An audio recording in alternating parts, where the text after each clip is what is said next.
CEO took his mute 7-year-old daughter to the playground and froze when a poor boy made her speak for the first time. Before we dive into the story, drop a comment below and tell us where you're watching from. Enjoy the story. Chapter 1. The Silence That Spoke Volumes. Robert Harrison adjusted his Armani tie one more time before stepping out of his black Mercedes in the parking lot of Riverside Park. The afternoon sun cast long shadows across the playground, where the sounds of children's laughter echoed like a symphony he'd forgotten how to hear.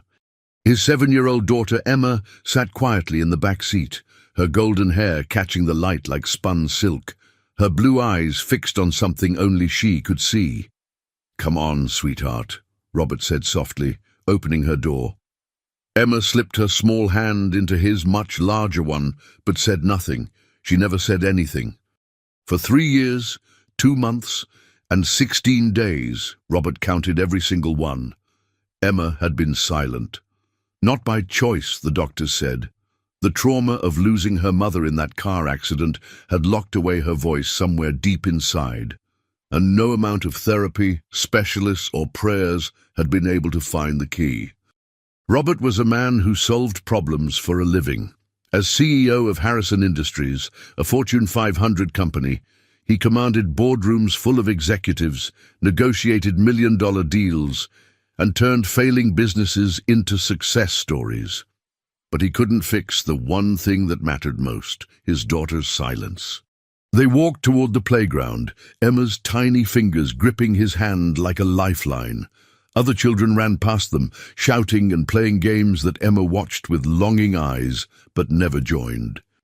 Robert's chest tightened as he watched her sit on a bench, her legs swinging freely, her mouth sealed shut like a vault, protecting treasures too precious to share.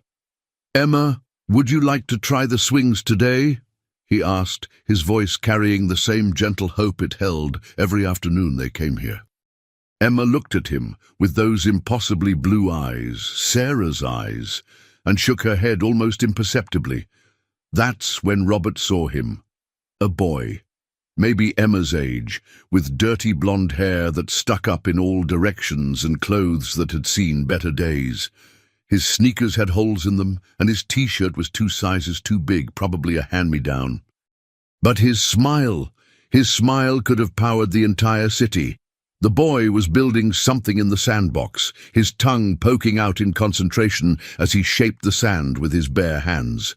Other children played around him, but he seemed content in his own world, creating what looked like an elaborate castle, complete with towers and moats.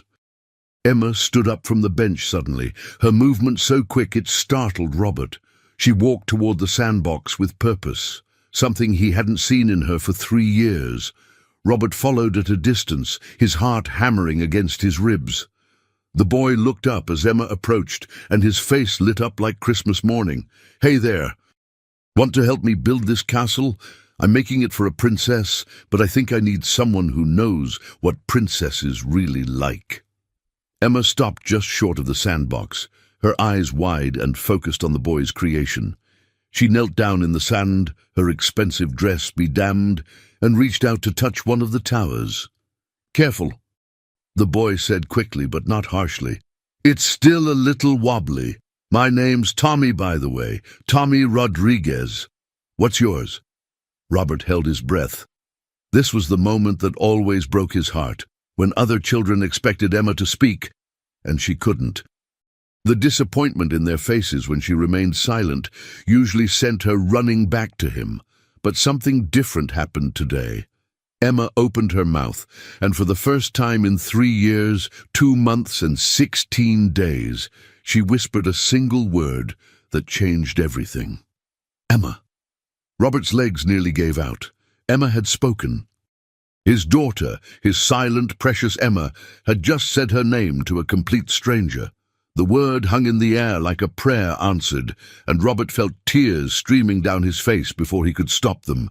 3 years, 2 months, and 16 days of silence, broken by a boy with sandy hair and a heart full of kindness.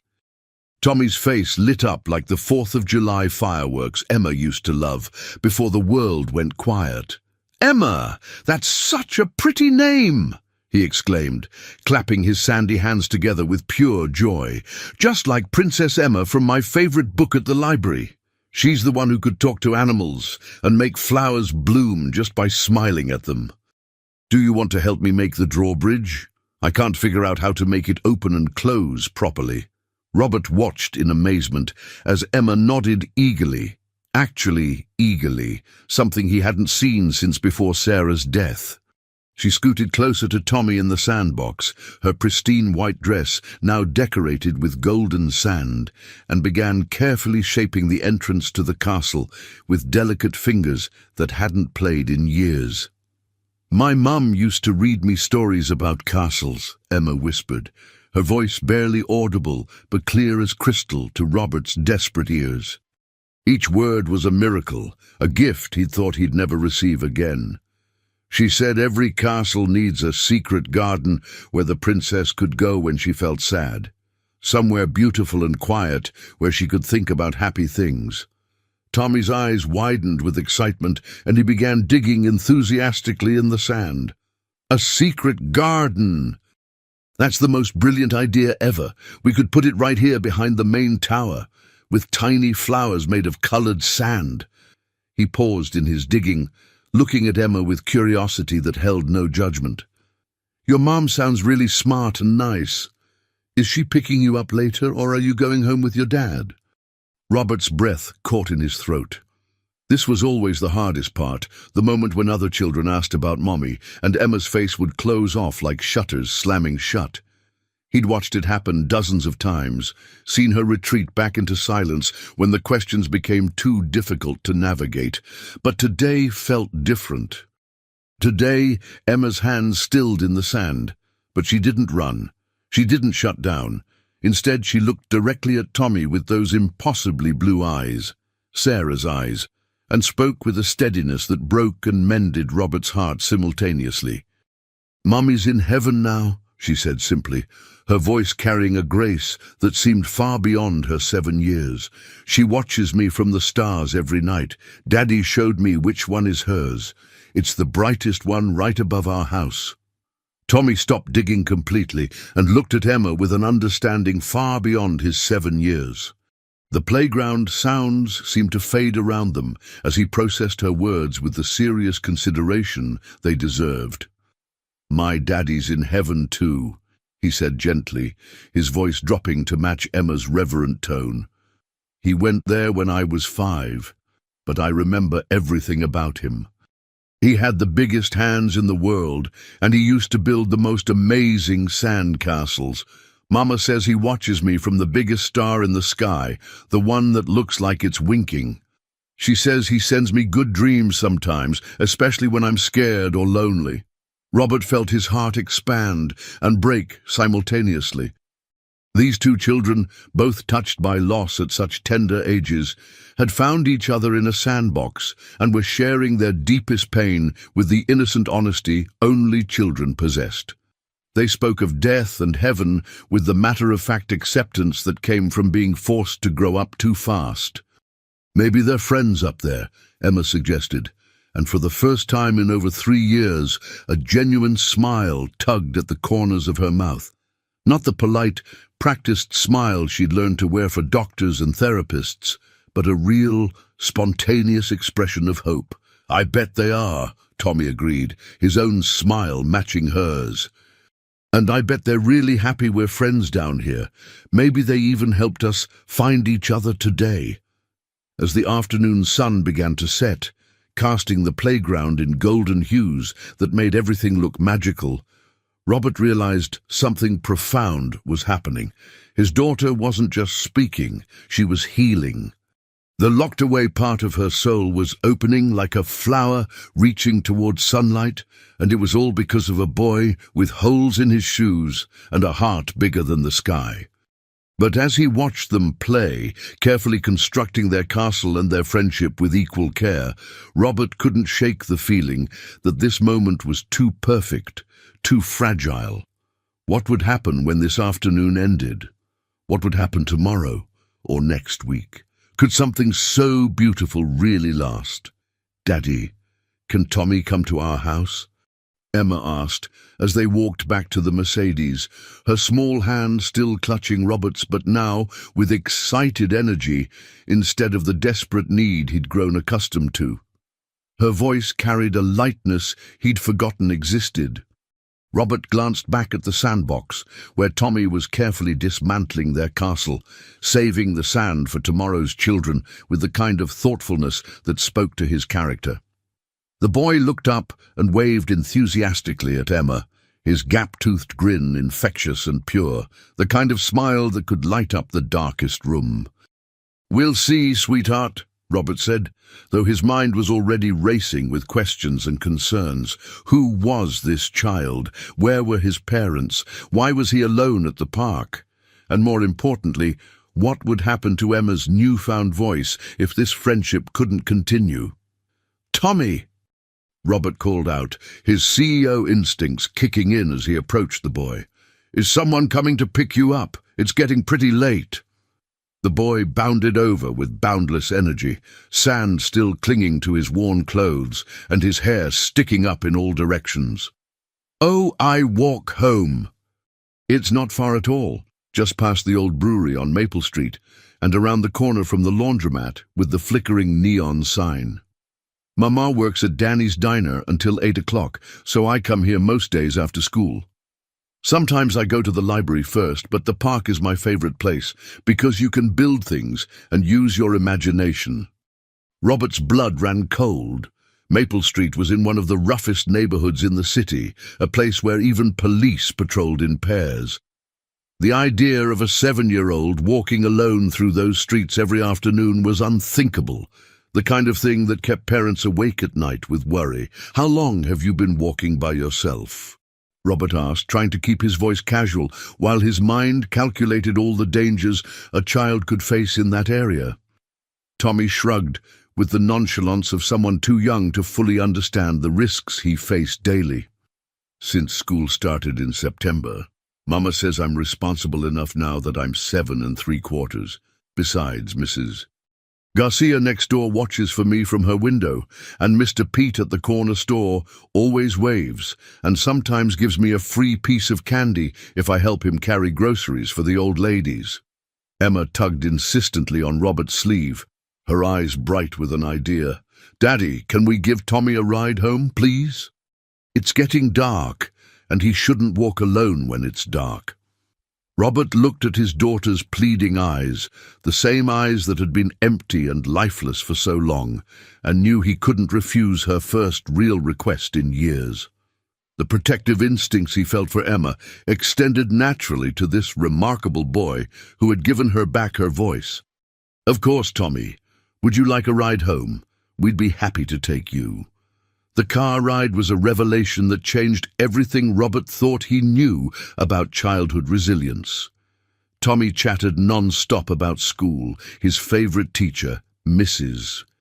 Patterson, who let him help with story time, his mother's famous tamales that all the neighbors begged for, and his enormous dream of becoming an astronaut so he could visit his father among the stars. Emma hung on every word, occasionally adding her own soft comments, each one a miracle to Robert's ears. "Do you really want to go to space?" she asked. "That sounds scary." "Not scary," Tommy corrected gently. "Amazing. Think about it, Emma. You could see the whole world from up there, and all the problems that seem so big down here would look tiny. Plus, I bet the view of heaven is much better from space." Doom! When they pulled up to a small weathered apartment building on Maple Street, Robert's heart sank. Paint peeled from the walls like old skin. The front steps looked ready to collapse under the slightest weight, and several windows were covered with cardboard instead of glass. This was poverty in its rawest, most unforgiving form. "Thanks for the ride, Mr." Tommy paused, realizing he didn't know Robert's last name, despite their afternoon together. "Harrison," Robert replied, watching the boy's face carefully. "Robert Harrison." Tommy's eyes widened with recognition and genuine excitement. "Like Harrison Industries. The big building downtown with all the shiny windows that reflects the clouds. Mama cleans offices there sometimes on weekends when they need extra help. Robert nodded, surprised the boy not only knew his company, but spoke about it with such enthusiasm. Mama always says the people who work there must be really important because everything is so clean and fancy. Tommy beamed with innocent pride. That's so cool. Emma, your dad must be like a superhero in a suit. As Tommy disappeared into the building, waving enthusiastically until the last possible second, Robert realized something deeply troubling. Emma had found her voice again, but at what cost? Tommy lived in a world Robert barely understood, a world of struggle and uncertainty that was as foreign to him as another planet. What happened when two worlds this different collided? And more importantly, what happened to Emma if those worlds couldn't find a way to coexist? The next morning, Robert found Emma sitting by her bedroom window in the reading nook Sarah had created years ago, fully dressed in her favorite blue dress and staring intently at the digital clock on her nightstand. Sunlight streamed through the gauze curtains, illuminating her golden hair like a halo. It's only 7:30, sweetheart. We don't need to leave for the park until 3, he said gently, settling beside her on the window seat that had been Emma's favorite spot before the world went silent. Can we go earlier today? Emma asked, her voice clearer and stronger than it had been yesterday, each word more confident than the last. Tommy said he might go to the library before the park today.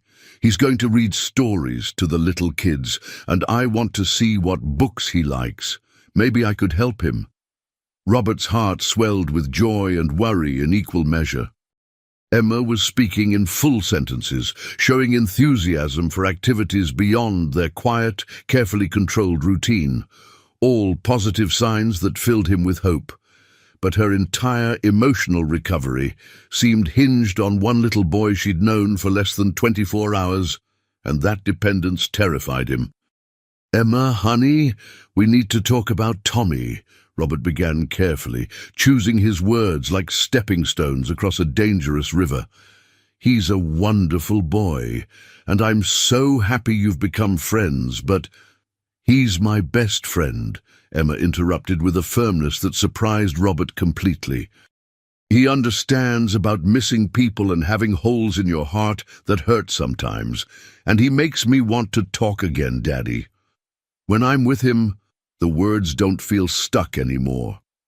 The simplicity and honesty of her statement hit Robert like a physical blow. Tommy made her want to talk again. 3 years of the best therapist money could buy, countless sessions with child psychologists, specialists flown in from around the world. None of it had accomplished what one afternoon with a boy from Maple Street had achieved. That afternoon, they found Tommy at the public library, exactly where he'd said he would be, and the sight that greeted them took Robert's breath away. Tommy sat in the children's section, surrounded by a diverse group of younger kids who watched him with rapt attention as he brought a story to life with animated voices and expressive gestures. And then the dragon realized that he wasn't scary at all. He was just lonely and misunderstood. Tommy was saying, his voice animated and engaging, his whole body moving as he acted out the story. Nobody had ever asked him why he breathed fire. They just ran away screaming. So when the princess finally sat down and asked him about his feelings, he started crying tears of joy instead of breathing fire. Emma walked over without hesitation and sat cross-legged on the colorful carpet with the other children, completely absorbed in Tommy's storytelling. Robert watched from behind the nearby stacks, amazed and emotional. His daughter, who had barely interacted with other children since the accident, was now part of a group, laughing and clapping along with the story like she'd never been silent at all. When story time ended, and the children scattered to find their own books, Tommy spotted Emma, and his face lit up like Christmas morning. "Emma, you came. Did you hear the dragon story? It's one of my favorites because it teaches us that sometimes people who seem scary are just sad inside. I love stories where everyone ends up happy and understood." "Me too," Emma replied with growing confidence. "Tommy, do you read stories here every day? You're really good at making the characters feel real." "Mrs. Patterson lets me help with story time on Wednesdays and Fridays," Tommy explained with obvious pride. "She says I have a special gift for bringing characters to life and helping kids connect with books. I want to write my own books someday, stories that help sad kids feel better and less alone." Robert felt something fundamental shift in his chest. This wasn't just a lucky encounter or a temporary bright spot. Tommy was genuinely special. His natural empathy, his intuitive way with children, his resilience despite obvious hardship, these were qualities that couldn't be bought, taught, or manufactured. As they left the library together, Emma slipped her free hand into Tommy's with complete trust, creating a three-person chain that felt more natural than anything Robert had experienced since Sarah's death. For the first time in over 3 years, he felt like they might actually be a family again. But then Tommy mentioned something that shattered Robert's growing sense of peace and changed everything. "Oh, by the way, Mama wanted me to thank you for the ride yesterday, Mr. Harrison. She was worried when I was 15 minutes late getting home, but when I told her all about Emma and our castle and how we're both missing people in heaven, she cried happy tears." Tommy paused, his expression growing suddenly serious beyond his years. "She said it was the first time in months I talked about making a new friend instead of just missing Daddy. Mama's been really worried about me lately, especially since the eviction notice came. She tries to hide it, but I know she's scared." Robert's blood turned to ice. Eviction notice? This perfect healing friendship was about to be destroyed by something as brutal and final as an eviction. Robert couldn't concentrate on anything for the rest of the evening. While Emma played quietly in her room, talking to her stuffed animals for the first time in years, creating elaborate stories that drifted through the house like music, his mind raced with Tommy's casual mention of an eviction notice. He tried to convince himself it wasn't his responsibility. He'd built Harrison Industries from nothing by making hard decisions, by understanding that business was business and emotions were luxuries successful people couldn't afford. Getting personally involved in the financial troubles of every person who touched his life was a recipe for disaster. But every time he closed his eyes, he saw Tommy's gap-toothed smile and heard Emma's laughter echoing through the house for the first time since Sarah died. How could he weigh business principles against his daughter's miraculous recovery? At midnight, Robert found himself in his mahogany-paneled study, laptop open, researching everything he could about 8 and 47 Maple Street, apartment 3B. What he discovered in the public records made his stomach churn with a mixture of sadness and anger at the unfairness of life. Maria Rodriguez, age 28, worked 3 part-time jobs, cleaning offices for minimum wage in the early morning hours, washing dishes at Danny's diner during the dinner rush, and occasionally babysitting for neighbors when her schedule allowed. Her husband, Diego, had died in a construction accident 18 months ago, leaving behind massive medical bills from his 3-week fight for life and no life insurance to cushion the blow. The eviction notice was for 3 months' back rent, a total of $1,800. Robert stared at the number on his screen in disbelief. $1,800. He spent more than that on a single dinner at Le Bernardin. It was less than he paid for his monthly car detailing service. For the Rodriguez family, it was the difference between having a home and living on the streets. Robert picked up his phone 3 times to call his assistant Margaret, to have her cut a check and solve the problem quietly and efficiently. But each time, he hesitated. What message would that send? What would happen next month when they couldn't make rent again? Was he solving a problem or creating a dependency that would ultimately make things worse? The next afternoon at the park, Tommy seemed different, quieter, less animated, his usual boundless energy dampened by worry too heavy for young shoulders.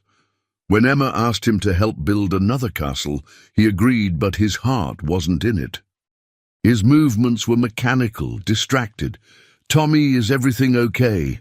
Emma asked, with the intuitive concern that seemed to be her superpower. "You seem sad today. Did something happen?" Tommy's hands stilled in the sand, and for a moment Robert saw the weight of adult concerns settling on a child's face. "Mama cried again last night after she thought I was asleep. The man from the apartment office came by, and he wasn't very nice to her. He said mean things about people who don't pay their bills, and he gave her a new paper that said, 'We have to leave in 2 weeks if we can't pay.'" Tommy looked up at Emma with eyes that had seen too much. "I don't want to move far away, Emma. I just found my best friend, and I don't want to lose you, too." Emma's face crumpled with an expression Robert hadn't seen since the day they told her Mommy wasn't coming home. "You can't move away. You're the only one who understands about mommies and daddies in heaven. You're the only one who makes me want to talk." Robert watched his daughter's face cycle through emotions he hadn't seen in 3 years: anger, fear, desperation, and a fierce protectiveness that reminded him so much of Sarah it took his breath away. She was feeling again, deeply and completely, and it was both beautiful and terrifying.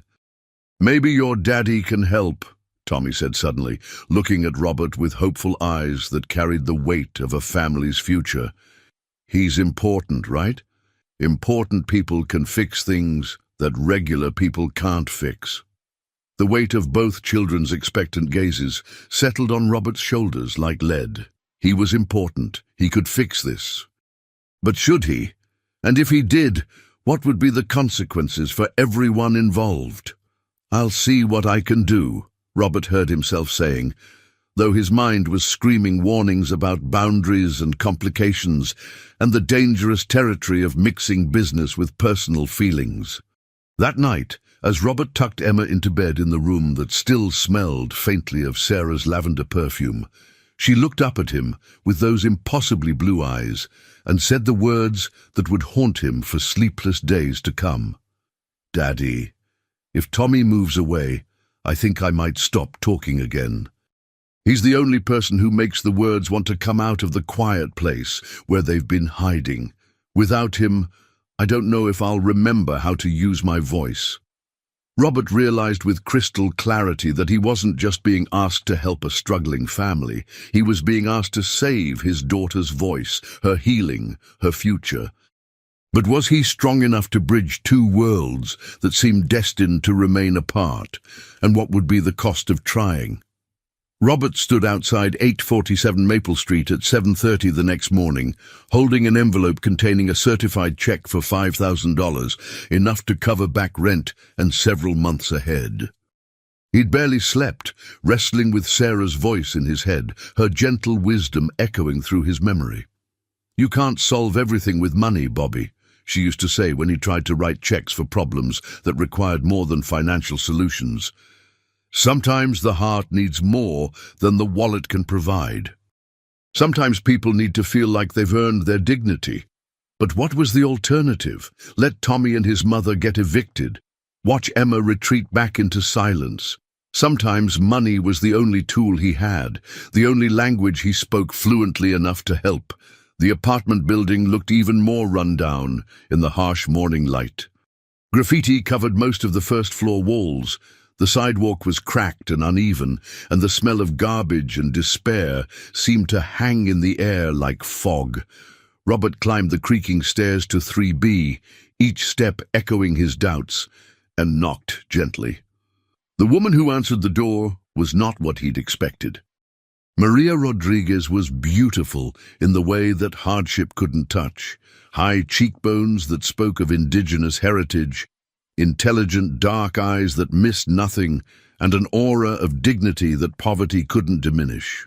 She wore scrubs that had seen better days but were spotlessly clean, and she held a cup of coffee that smelled like it was mostly chicory and hope.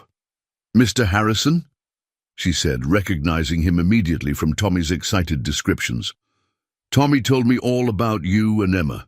He hasn't stopped talking about his new friend since yesterday. Please, come in." The apartment was tiny but immaculate, every surface cleaned until it shone.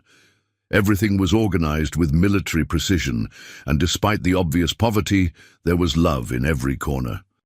Tommy sat at a small table doing homework, his tongue poking out in concentration, and he looked up with surprise and delight when he saw Robert. "Mr. Harrison, Emma's daddy, are you here to see my room? I have a telescope that Daddy gave me before he went to heaven, and sometimes I look at the stars and tell him about my day." Tommy, finish your math homework, mijo," Maria said gently, her voice carrying the authority of a mother who was also her child's anchor. She turned to Robert with curious eyes. "I'm sorry our place is so small. Can I offer you some coffee? It's not fancy, but it's strong." Robert looked around the humble space, at the carefully mended furniture, the hand-drawn pictures covering the refrigerator, the nursing textbooks stacked on every available surface. This wasn't just poverty.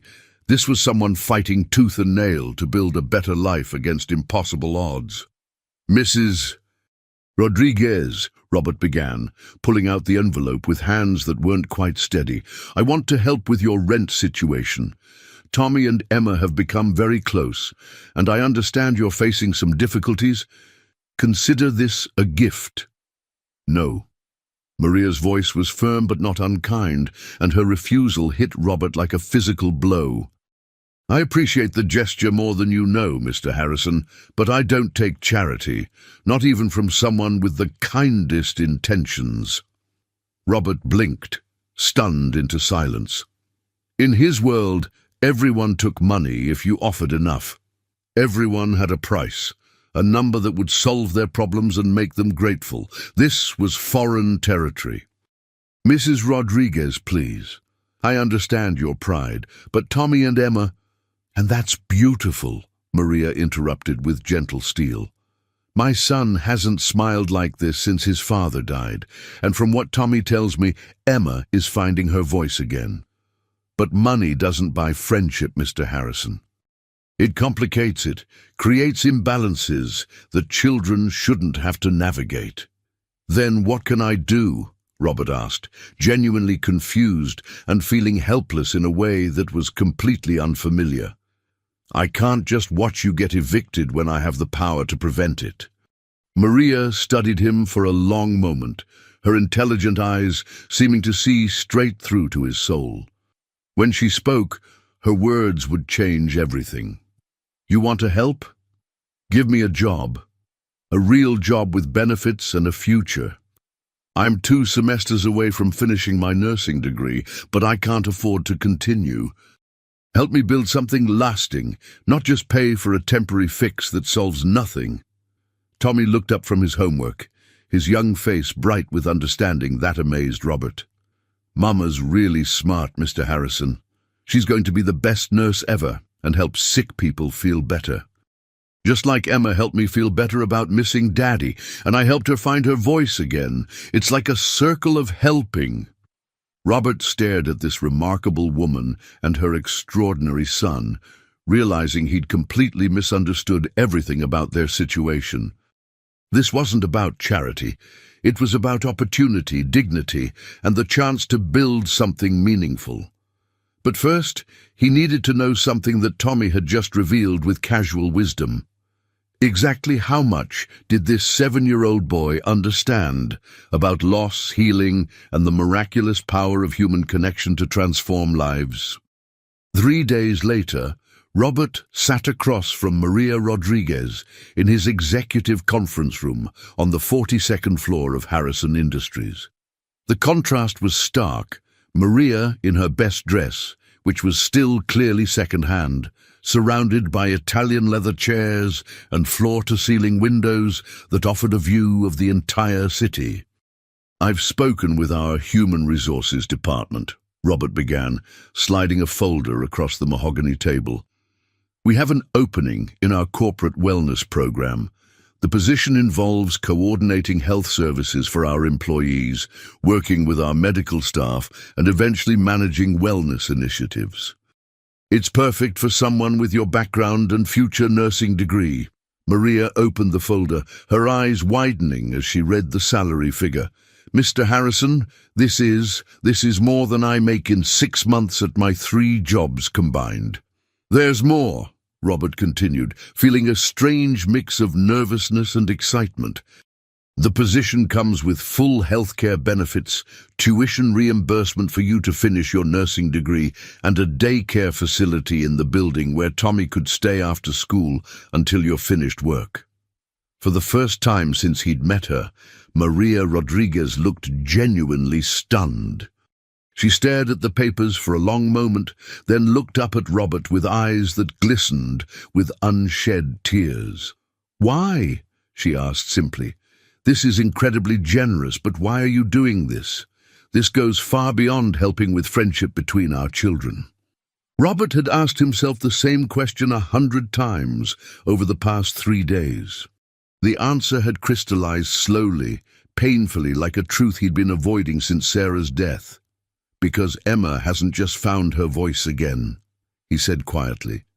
"She's found her light. And Tommy has something special, something that can't be taught or bought.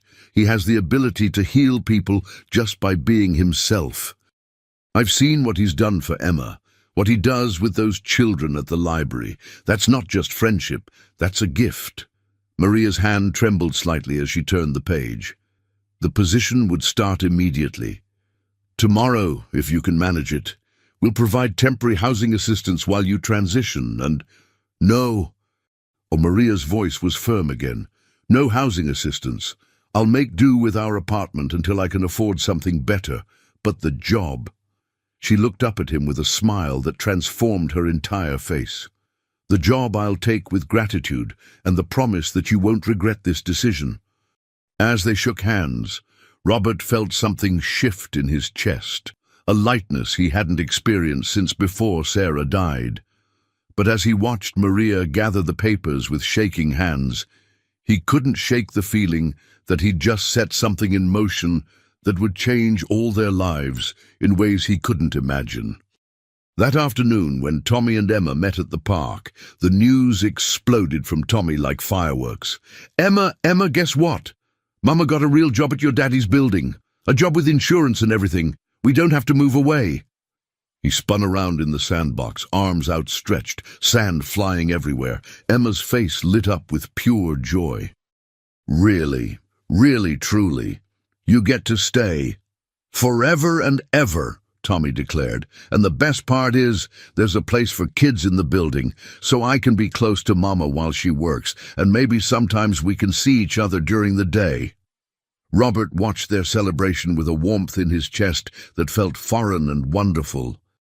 But as other parents at the playground began to notice their interaction, a clearly wealthy man watching his daughter play with a boy from the wrong side of town, he started to understand that their problems were just beginning. The whispers started immediately. "Isn't that Robert Harrison? What is he doing here? That boy's clothes look like they came from Goodwill. How odd to see them together." For the first time, Robert realized that bridging 2 worlds wasn't just about money or jobs. It was about confronting a society that preferred its classes separate and its charity invisible. But as he watched Emma and Tommy build their latest sand creation, a house with windows facing the sky so they could wave to their parents in heaven, Robert knew there was no turning back. He'd committed to this path, and wherever it led, they would walk it together. 2 weeks into Maria's new position at Harrison Industries, the first cracks began to show. Robert discovered this when his assistant Margaret knocked on his office door with an expression that meant trouble. "Mr. Harrison, we need to discuss the situation with Mrs. Rodriguez," Margaret said, closing the door behind her with unusual care. "What situation? Her work has been exemplary. The employees love the wellness programs she's implementing." Margaret shifted uncomfortably. "It's not her performance, sir. It's the perception. Several board members have expressed concerns about your personal involvement in her hiring. There are rumors circulating about favoritism, about you bending company policies for personal reasons." Robert felt his jaw tighten. Maria Rodriguez was hired based on her qualifications and our genuine need for someone with her skills. The fact that our children are friends is irrelevant. Is it? Margaret asked gently. Sir, I've worked for you for 8 years. I've never seen you personally interview a candidate for a mid-level position, let alone someone without a completed degree. People are talking. Before Robert could respond, his phone rang. Emma's school. Mr. Harrison, this is Principal Stevens. Could you come in this afternoon? There's been an incident with Emma. An hour later, Robert sat in the principal's office while Emma fidgeted in the chair beside him, her face streaked with tears.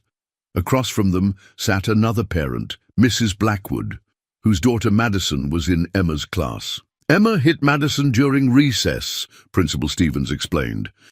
When we asked her why, she said Madison called her friend Tommy trailer trash and said she was stupid for playing with poor kids. Mrs. Blackwood sniffed disdainfully.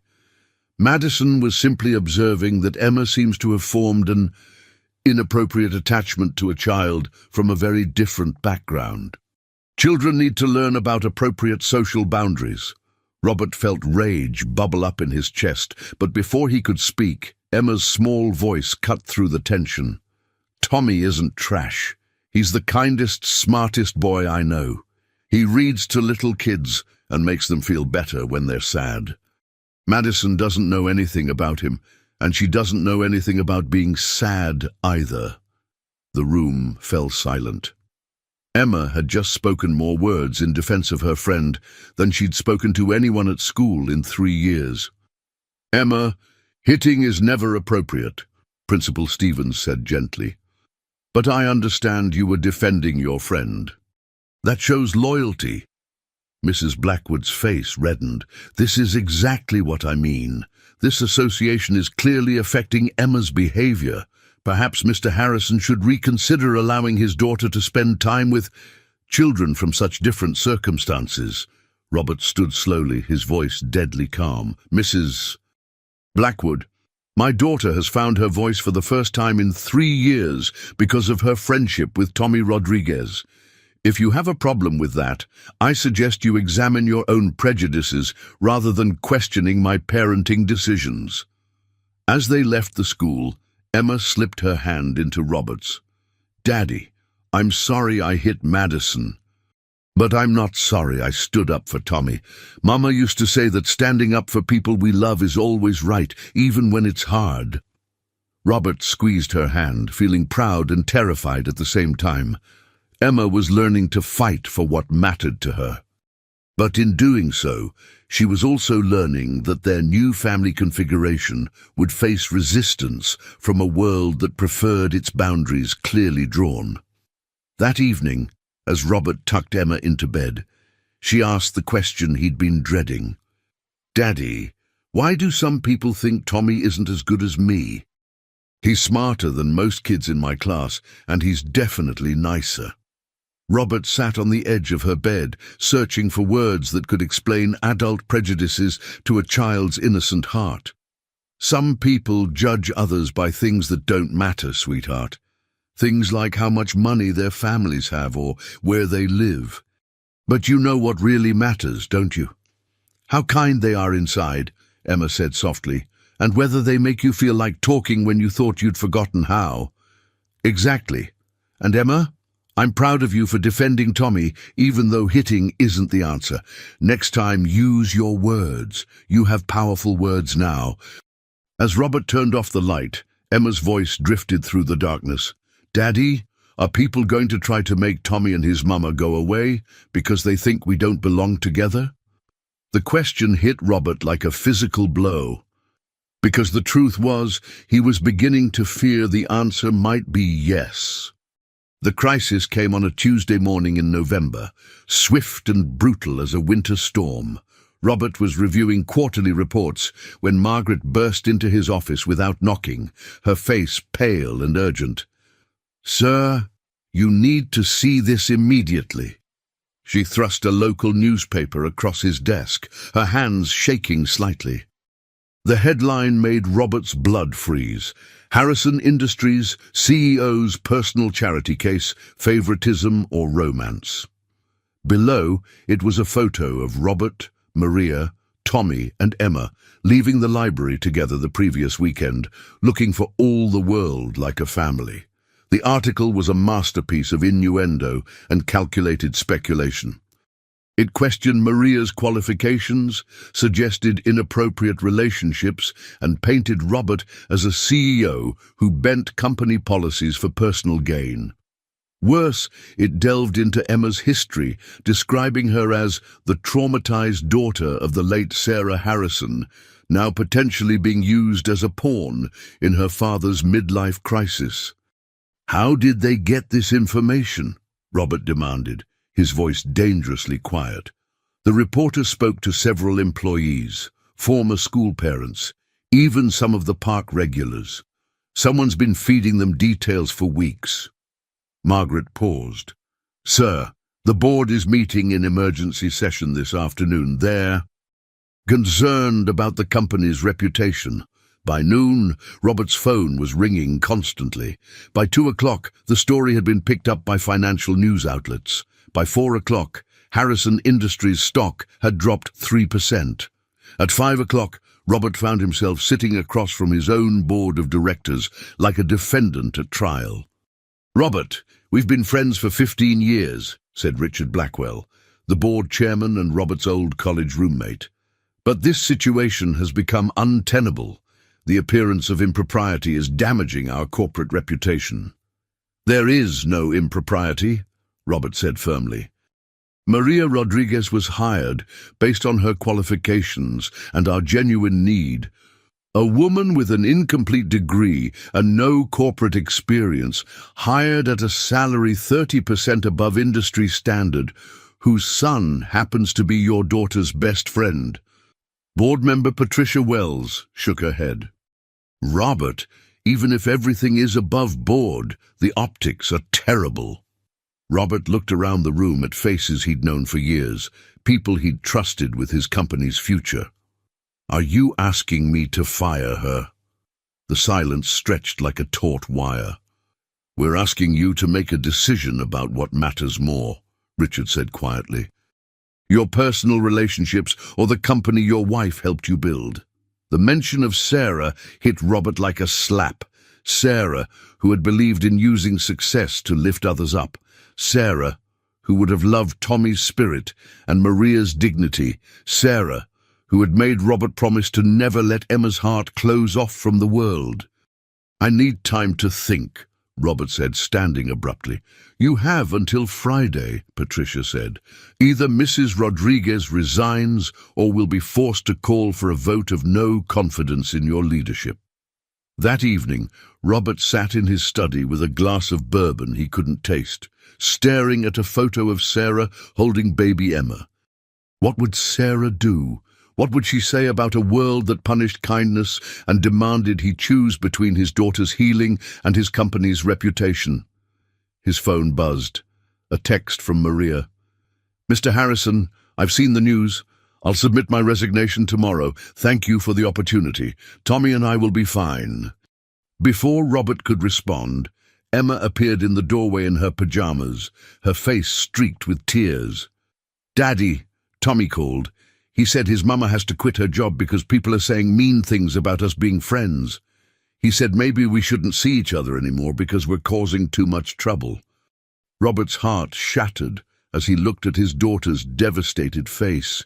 She'd found her voice, her joy, her best friend, and now adult prejudices threatened to take it all away. "Is that true, Daddy? Do we have to stop being Tommy's family because people don't like us together?" Robert realized that this moment would define not just his future, but Emma's understanding of whether love and loyalty mattered more than public opinion and financial success. His answer would change everything. Robert didn't sleep that night. By dawn, he'd made a decision that would either save his family or destroy everything he'd built. He called Margaret at 6 a.m. "Cancel all my meetings today and call an emergency press conference for 2 o'clock this afternoon. Sir, The board specifically advised against... Margaret, I'm not asking for advice. I'm telling you what we're going to do. At 7 a.m., Robert knocked on Maria's apartment door. She answered, still in her pajamas, her eyes red from crying. Mr. Harrison, I meant what I said. I'll resign today. I won't let Tommy and Emma suffer because adults can't handle their friendship. May I come in? We need to talk. In the small living room, Tommy sat at the kitchen table, pushing cereal around his bowl, his usual brightness dimmed. When he saw Robert, he managed a brave smile. Hi, Mr. Harrison. I told Emma she shouldn't be sad about Mama's job. We'll be okay. We're always okay. The child's resilience in the face of adult cruelty broke something in Robert's chest. Tommy, what if I told you that your mama doesn't have to quit? What if I told you that sometimes adults need to stand up to bullies, just like kids do? Tommy's eyes widened. You mean like when Emma hit Madison for saying mean things about me? Exactly like that, except instead of hitting, I'm going to use my words, very public words. Maria stared at him. Mr. Harrison, you can't risk your company for us. It's not worth it. You're wrong, Robert said quietly. You and Tommy have given me my daughter back. You've shown me what matters. And if my company can't survive me doing the right thing, then maybe it's not the company Sarah and I dreamed of building. At 2 o'clock that afternoon, Robert stood before a room full of reporters, cameras, and skeptical faces. Behind him, a large screen displayed the Harrison Industries logo and mission statement. Building communities, strengthening families, creating opportunities. Good afternoon. I'm here to address recent speculation about my company's hiring practices and my personal relationships. Robert's voice was steady, controlled. 3 months ago, my 7-year-old daughter Emma spoke her first words in over 3 years. She had been silent since losing her mother in a car accident, despite the efforts of the finest specialists money could hire. A murmur went through the crowd. This wasn't what they'd expected. Emma found her voice again because of her friendship with 7-year-old Tommy Rodriguez, a remarkable child who understood loss, who showed kindness without expectation of reward, and who possessed a natural gift for healing broken hearts. Tommy's mother, Maria Rodriguez, is pursuing a nursing degree while working 3 jobs to support her son after losing her husband in a workplace accident. Robert paused, looking directly into the cameras. When I learned that the Rodriguez family faced eviction, I was presented with a choice. I could write a check and feel good about my charity, or I could create an opportunity for a hard-working woman to build a better future for herself and her son. I chose opportunity. I chose to offer Maria Rodriguez a position with our company, a position for which she is uniquely qualified, having overcome adversity while maintaining her dignity, her work ethic, and her commitment to helping others. The room was completely silent now. Harrison Industries has always stood for the principle that success means nothing if it doesn't lift others up. Today, I reaffirm that commitment. Maria Rodriguez was hired not because our children are friends, but because she embodies the values this company was built on. Any board member who can't support that decision is welcome to resign. Robert stepped closer to the microphones, his voice gaining strength. I will not apologize for my daughter finding her voice. I will not apologize for recognizing talent, regardless of someone's zip code. And I will not apologize for believing that in America, friendship between children should be celebrated, not scrutinized. As Robert left the podium, reporters shouted questions, but he ignored them all. He had said what needed to be said. Now he had to live with the consequences. His phone was ringing before he reached his car. Richard Blackwell's name flashed on the screen. Robert, what the hell do you think you just did? I told the truth, Richard. Something we seem to have forgotten how to do. The board is meeting tonight. This stunt of yours won't be necessary, Robert interrupted. because I just remembered something important. I own 52% of this company, which means I don't serve at the board's pleasure. You serve at mine." The silence on the other end was deafening. "Now, if you'll excuse me, I need to go pick up my daughter from school. She's probably wondering if her friendship is about to destroy everything she cares about. And I get to tell her that some things are worth fighting for." As Robert hung up, he realized that for the first time since Sarah's death, he felt like the man she'd married, the man who believed that doing right mattered more than being comfortable. But the real test would come when Emma asked the question he knew was waiting. Had he saved their new family, or had his public stand made things even worse? The answer came sooner than Robert expected. When he arrived at Emma's school, he found her sitting in the principal's office with Tommy beside her, both children holding hands and looking remarkably composed for two 7-year-olds whose world had been turned upside down. "Mr. Harrison," Principal Stevens said, standing as Robert entered. "I called because the children insisted on being together today, and given the circumstances, we thought it best to keep them in the office where they'd be safe from media attention." Through the window, Robert could see news vans in the school parking lot, reporters with cameras waiting for a glimpse of the children at the center of the story. "Daddy!" Emma jumped up and ran to him. "Did you really tell everyone on TV that Tommy and Maria should stay? Did you really say friendship is more important than mean people's opinions?" "I did, sweetheart. I told them the truth about what you and Tommy mean to our family." Tommy approached more hesitantly. "Mr. Harrison, Mama saw your speech on the TV at work. She cried, but they were happy tears this time. She said you're the bravest person she's ever met. Tommy, your mother is the brave one, raising you alone, working so hard to build a better life. That takes real courage." "Mr. Harrison," Principal Stevens interrupted gently, "there's something you should know. After your press conference aired, we received over 200 phone calls. Most of them were supportive. Parents sharing their own stories about their children finding friendship across social lines, people praising you for taking a stand." Robert felt a small spark of hope. "And the others?" "A few complaints, mostly from people we've had issues with before, but overall, the response has been overwhelmingly positive. It seems your message resonated with more people than you might have expected." As they prepared to leave through the back entrance to avoid the media, Emma tugged on Robert's sleeve. "Daddy, can Tommy come home with us today? I want to show him Mama's garden. I think he'd like to see where she planted flowers that come back every year, even after winter makes them sleep."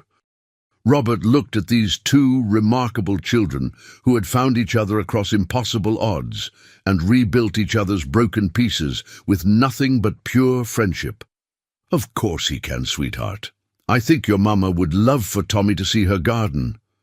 That evening, as Robert watched Emma and Tommy reading together in Sarah's garden while Maria helped prepare dinner in his kitchen, his phone rang. The caller ID showed Richard Blackwell's number. "Robert, I owe you an apology. The board met tonight, and after seeing the public response to your speech, we've unanimously decided to support your position. More than that, we want to expand the wellness program Maria is developing, make it a flagship initiative." Robert stepped outside where he could speak privately. "What changed your mind, Richard?" "My wife. She reminded me that our daughter struggled with anxiety for 2 years after our divorce, and the only thing that helped was a friendship with a girl from a completely different background. Sometimes we get so focused on protecting what we have that we forget why we built it in the first place." Through the kitchen window, Robert could see Maria and Emma working side by side, teaching each other. Maria showing Emma how to season the vegetables, Emma showing Maria which herbs grew in different parts of the garden. "Richard, there's something else. I want to establish a scholarship fund, the Sarah Harrison Memorial Scholarship for single parents pursuing healthcare degrees." I want to make sure other families like Maria's have the opportunities they deserve. Consider it done. And Robert? That little boy of hers. He's something special, isn't he? Robert watched Tommy carefully watering the plants Emma had shown him, explaining to each flower why it was important to drink water to grow strong. He is. They both are. As Robert hung up, Emma appeared at his side, slipping her small hand into his. "Daddy, Tommy wants to know if we can have dinner like this every week. Like a real family that chooses to be together instead of having to be together." Robert looked down at his daughter's hopeful face, then back at the kitchen where Tommy was making Maria laugh with an animated story about his day. "I think that sounds perfect, Emma. I think Mama would want us to choose our family with our hearts." But as Robert said the words, he realized there was still one more test coming, one that would determine whether their unconventional family could truly survive in a world that preferred its love stories simple and its social lines clearly drawn. Tomorrow would bring the ultimate challenge, and Robert wasn't sure any of them were prepared for what it would reveal. The final test came on a cold December morning, 6 months after Emma first spoke Tommy's name in that sandbox.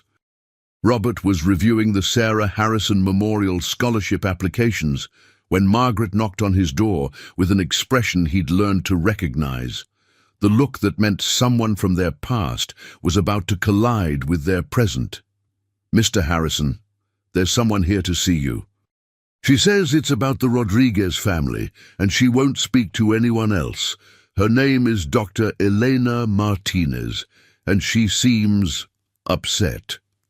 The woman who entered Robert's office was in her 50s, with graying hair pulled back severely, and the bearing of someone accustomed to difficult conversations. She carried herself with the authority of someone who delivered life-changing news for a living. "Mr. Harrison, I'm Dr. Martinez from Children's Hospital. I was Emma's trauma counselor for the first year after the accident." She paused, studying his face. "I need to talk to you about Tommy Rodriguez." Robert's blood turned cold. "Is Tommy sick? Has something happened?" "No, nothing like that. But there's something you need to know, something I should have told you months ago when I first saw the news coverage." Dr. Martinez sat down heavily, as if the weight of her words was too much to bear standing. "Mr. Harrison, Tommy Rodriguez was also my patient." The words hit Robert like a physical blow. "What do you mean?" 18 months ago, when his father died in that construction accident, Tommy was in the car that brought Diego to the hospital. He saw everything, the accident, the ambulance, his father's final moments. He developed selective mutism, just like Emma. For 8 months, Tommy didn't speak to anyone except his mother, and even then, only in whispers. Robert felt the room spinning around him. That's impossible. Tommy talks constantly. He's the most verbal child I've ever met. Now he is. But when he first came to me, he was as silent as Emma ever was. His healing began about 4 months ago, right around the time he met Emma. Dr. Martinez leaned forward, her eyes intense. "Mr. Harrison, what happened between Emma and Tommy in that sandbox wasn't just friendship. It was 2 traumatized children recognizing each other's pain and healing each other through connection." And the revelation shattered everything Robert thought he understood. Tommy hadn't helped Emma find her voice. They had found their voices together. The boy, who seemed so confident, so naturally gifted at helping others, had been fighting his own battle with silence. "Why didn't Maria tell me?" Robert asked, his voice barely a whisper. "Because Tommy made her promise not to. He was afraid that if people knew he'd been broken too, they wouldn't trust him to help Emma. He was protecting her recovery by hiding his own journey." Robert closed his eyes, seeing every interaction between the children in a new light. Tommy's wisdom about missing parents, his instinctive understanding of Emma's silence, his natural ability to connect with hurting children, it all made perfect, heartbreaking sense. "There's more," Dr. Martinez continued. "The day of Diego's accident, He was working on a construction project for Harrison Industries. The building site where he died was the foundation for your new corporate headquarters. Robert's world tilted on its axis. Diego Rodriguez had died building Robert's dreams, while Robert sat in board meetings planning the future. The man whose death had traumatized Tommy was killed creating something for the Harrison family legacy. Dr. Martinez, why are you telling me this now? Because Tommy is struggling again. The media attention, the scrutiny of his friendship with Emma, it's bringing back his trauma. Maria called me yesterday because he's starting to withdraw, starting to blame himself for the problems your family is facing. He thinks if he hadn't been broken, none of this would have happened. The irony was devastating. Tommy, who had saved Emma by being brave enough to speak first, was now retreating into silence because he feared his brokenness was hurting the people he loved. Robert stood abruptly. I need to see him now. 20 minutes later, Robert found himself back at 847 Maple Street, but this time he wasn't carrying a check or a job offer. He was carrying the weight of understanding and the determination to save the boy who had saved his daughter. Maria answered the door, her face streaked with tears. Mr. Harrison, I was going to call you. Tommy's been so quiet since yesterday. He won't even talk to Emma on the phone. Maria, we need to talk, all of us, together. They found Tommy in his room, sitting by the window with the telescope his father had given him, staring at the cloudy sky with eyes that had lost their light. When he saw Robert, he managed a weak smile. Hi, Mr. Harrison. I'm sorry I've been weird lately. I don't want to cause any more trouble for Emma. Robert sat on Tommy's small bed, his heart breaking for this remarkable child who carried burdens too heavy for young shoulders. Tommy, Dr. Martinez came to see me today. She told me about your dad, about the accident, about how you couldn't talk for a long time too. Tommy's face crumpled. She promised she wouldn't tell. I made her promise. Why didn't you want me to know? Because, Tommy's voice broke, because if people knew I was broken too, they might think I was making Emma worse instead of better. And because my daddy died building something for your company, and I was afraid you'd feel too sad about that to let us be friends anymore. The words shattered Robert's heart into 1,000 pieces. This 7-year-old boy had been protecting everyone, Emma, Maria, even Robert himself, by carrying his pain alone. Tommy, look at me. Robert waited until the boy met his eyes. Your father didn't just die building something for my company. He died building something that would create jobs for hundreds of families, something that would help other people achieve their dreams. He was a hero just like you. I'm not a hero. I'm just a kid who got scared and stopped talking. You're a hero because you found your voice again, and you used it to help Emma find hers. You're a hero because you saw someone else who was hurting, and you chose to be brave for her when you were still learning to be brave for yourself. Tommy wiped his nose with his sleeve. Really? Really? And Tommy? There's something else you need to know. Your daddy's accident. It led to new safety regulations that have saved dozens of other workers' lives. His sacrifice meant something, just like your friendship with Emma means something. As Robert spoke, he saw the light slowly returning to Tommy's eyes.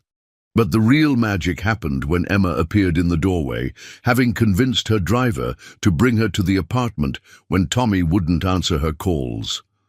Tommy Rodriguez, she said with the fierce authority of a 7-year-old on a mission. You stop feeling sorry for yourself right now. We're both broken, and we fixed each other, and that's the most beautiful thing in the whole world. If you try to take that away by being sad about it, I'm going to be very mad at you. Tommy stared at her for a moment, then burst into laughter. The first real laughter Robert had heard from him in weeks. Emma Harrison, you're the bossiest best friend anyone ever had. Good. Now come here and help me tell our dads that we want to do something special for all the kids whose mommies and daddies are in heaven. As Robert watched the children embrace, their healing connection stronger than ever, he realized that this had never been a story about a rich man helping a poor family. It had been a story about broken people finding each other and choosing to become family despite, or perhaps because of, their shared wounds. 6 months later, Robert stood in the brand new children's wing of the Harrison Family Healing Center, watching Tommy and Emma lead a support group for children who had lost parents. The center, built with funds from the Sarah Harrison Memorial Foundation and staffed by Maria Rodriguez Harrison, who had legally become part of their family through adoption, served families from every corner of the city. The thing about missing someone, Tommy was telling a roomful of children, is that it never stops hurting completely. But it can start hurting less when you find other people who understand. Emma nodded seriously. And when you help other kids who are sad like you were, it makes the sad turn into something useful. Like how flowers grow from dirt. The dirt isn't pretty, but it makes beautiful things possible. Robert smiled, remembering Sarah's favorite quote, "Healing isn't about forgetting the pain. It's about transforming it into something that helps others hurt less." As he watched his daughter, their daughter, help another silent child find words, Robert understood that this had always been Sarah's plan. Somehow, from whatever place she watched over them, she had orchestrated this entire beautiful collision of broken hearts, learning to beat in harmony again. Emma caught his eye and waved, her smile bright enough to power the entire city. Beside her, Tommy grinned and gave Robert a thumbs up, before turning back to help a little girl who was trying to say her father's name for the first time since his death. 2 children who had found their voices in a sandbox had become healers for a world full of people learning to speak after silence. And Robert Harrison, the CEO who had once thought love could be measured in dollars and success could be quantified in profits, had learned that the most valuable things in life couldn't be bought. They could only be chosen, nurtured, and shared with hearts brave enough to remain open despite the risk of breaking. In the end, Emma had been right from the very beginning. Sometimes the most beautiful thing in the whole world was simply 2 broken people choosing to fix each other, one word at a time.